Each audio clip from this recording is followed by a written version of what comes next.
Kumusta mga brad? Siguro kung hindi man ikaw, panigurado may kaibigan ka or may kakilala ka na gustong gusto talaga yung mga motor na pang-adventure. Kung ikukumpara kasi sa mga ordinaryong motor, mas extreme din talaga yung mga adventure bikes or adventure scooter. Marami kasi silang nagagawa na hindi kayang gawin ng mga ordinaryong motor or mga ordinaryong scooter. Katulad na lang sa pagdaan sa mga kalsadang hindi kagandahan. Kapag ordinaryong motor lang yung gamit mo, mahihirapan ka talaga. Pero kapag naka-adventure bike or naka-adventure scooter ka, basic na basic lang yan.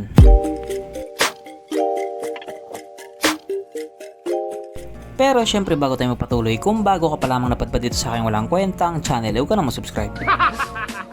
So yun na nga, dito nga po sa atin marami talaga mga tao ang gustong gusto yung mga motor ng ganyan, yung mga adventure bike or adventure scooter. Ito kasi yung mga klase ng motor na pwede sa lahat, hindi lang pampamilya, pang sports pa. At isa nga po sa pinakakilalang adventure scooter dito sa Pilipinas, syempre Honda ADV yan. Ito nga po yung pinaka first choice ng mga tao na gustong gusto talaga yung mga ganitong motor. Kaso lang sila din yung mga taong mapipera. Yes po, kapag sinabi po kasi nating adventure scooter, lalo pa pag mga branded, may kamahalan din talaga yung mga presyo niyan. Presyong hindi nakakatuwa. Kaya tuloy yung ibang tao imbis gusto nila yung ganitong klaseng motor, wag na lang muna.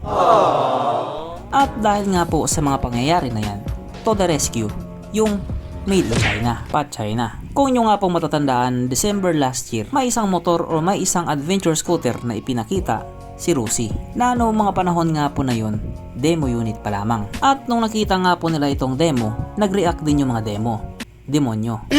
Ayon kasi sa kanila, pangit daw. Sayang lang daw pera mo dito. Yung mga ganyang klaseng komento nga po, hindi na po yan bago kay Rusi. Araw-araw niya na pong naririnig yan. At makalipas nga po ang ilang buwan or maraming buwan, nandito na nga siya, nagbabalik. Aprobado na daw.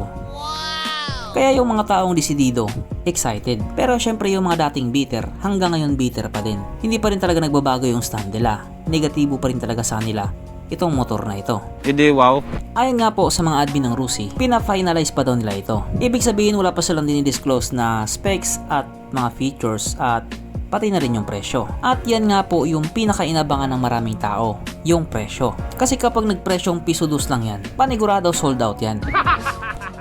Pero syempre wala pong ganon. Kahit nga po sabihin nating made in China yan, may presyo din talaga yan. Kaya nga doon talaga magbabase ang tao kung karapat dapat ba siya. Kasi kapag tingin nila mahal, ay giatay wag na lang. Pero syempre dahil alam naman po natin na pangmasa si Rusi, panigurado affordable talaga yan. So base nga po sa mga basic information na nakalap natin dito sa motor na ito, ito po ay adventure scooter na 150cc, fuel injected at syempre naka-liquid cooled. Kaya hindi po siya panis sa Honda Click 125. Kung titignan naman po natin yung itsura niya, okay naman siya at maangas yung datingan ng headlight niya. Parang galit. Pero sa dami na nga po ng mga adventure scooter na nandito sa Pilipinas, masasabi kong mas gwapo pa rin talaga yung iba. Oo, gwapo naman siya. Pero alam mo yun, may mas gwapo pa rin talaga sa kanya. Pero syempre yung ibang mga gwapo na tinutukoy ko, gwapo din yung presyo. Ito naman, sana sakto lang yung maging presyo para naman matuwa yung mga tao. At dahil nga po hindi pa nila na-finalize ang motor na ito, hanggang dito lang po muna tayo. At tulad din tayong bounce. Kaya dahil dyan, marami na namang nalungkot. Okay, bye.